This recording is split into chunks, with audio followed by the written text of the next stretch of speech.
He was born in Iowa, the son of an Army soldier. As a boy, he took to basketball, but it was a ride in a small airplane that would eventually fuel his love of aviation. Later, at the University of Iowa, his desire to fly became a reality. He was awarded his pilot's license through an Air Force ROTC program. It made such an impact that he set out to make the Air Force and flying a career that would span more than 3 decades, from bombing runs over North Vietnam to commanding the most successful air campaign in military history, Operation Desert Storm. His name is Charles A. Horner, and he is a legend of air power.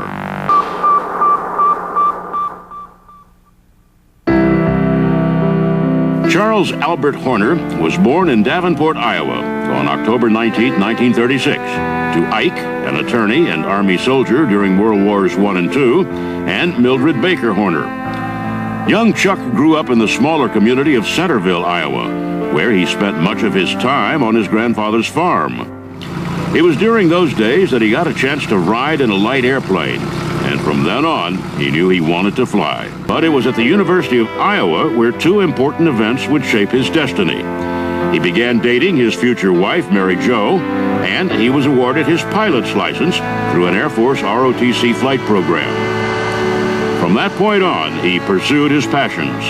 Soon after graduating from college with a degree in general science, Chuck Horner was commissioned as a 2nd lieutenant in the Air Force, and later that year, he was married to Mary Jo.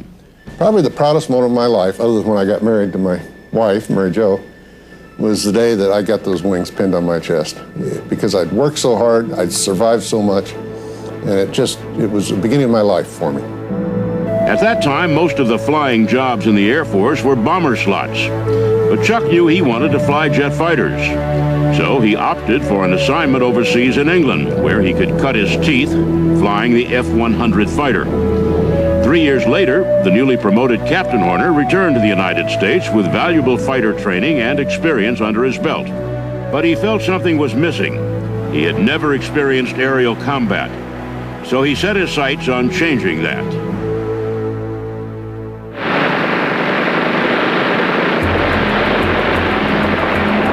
The year was 1965, and America was firmly embroiled in the Vietnam conflict. U.S. troops in Southeast Asia were increasing in number, and some were coming home as casualties. Public opinion ran against American intervention in the war. President Lyndon Johnson's response? Escalate the bombing. Captain Horner was yearning for an assignment in the bombing campaign against the North Vietnamese. He saw it as a way to gain the aerial combat experience he so badly desired. He would get his wish in June of 1965, a 4-month assignment in Karat, Thailand. But Chuck would have to wait. The pilots in the established squadrons flew all of the combat missions, and they did not want to share the workload. That didn't last long, however. His squadron was steadily losing pilots, and they needed replacements. My first mission was against an oil refinery at Vinh in North Vietnam. We rolled in, I laid my bombs right through the refinery area where they processed the fuel. And then out of the corner of my eye, as I'm looking off to my right, I see these yellow tracers go by the canopy, and then I realized they were trying to kill me. They were trying to shoot me. Well, they had a right to do that because of what I'd done to them. And I think that sort of took the glamour out of war for me, but it didn't take the exhilaration, because I can tell you, there's nothing more exhilarating than to be shot at and missed. And so the bombing runs continued, but they would soon come to an end. It turned out that the Air Force no longer wanted Captain Horner to fly combat missions. They wanted him to train others to do it instead. So he returned to the U.S. and began his next assignment as an instructor pilot at Nellis Air Force Base in Las Vegas, Nevada. 1967 saw the continued escalation of the Vietnam conflict. The war was a hot topic in the news media, and public opinion on American intervention in the war was increasingly negative.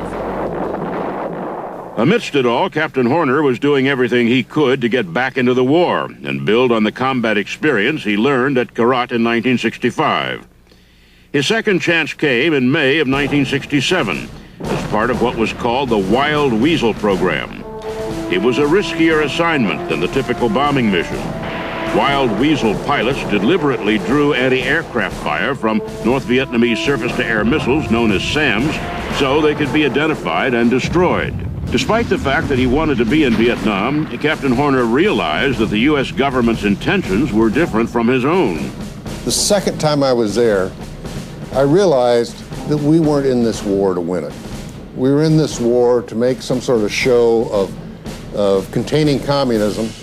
And one of the things that we learned in the Air Force that's very, very important, and the Navy, is that you can only have one air commander. You need to have someone set the strategy for all the air elements.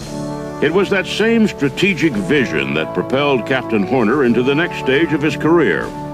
He left North Vietnam for the last time in September of 1967 and was assigned to a new operation called the Fighter Weapons Center.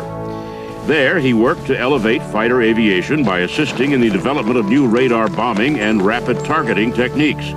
He would later take that base of knowledge to the Pentagon, where, as part of a select team of strategists and planners, he helped to create and implement some of the most important elements of the Air Force's mission. Perhaps most notably, the establishment of Red Flag, the Aerial Combat Training Center for top Air Force pilots.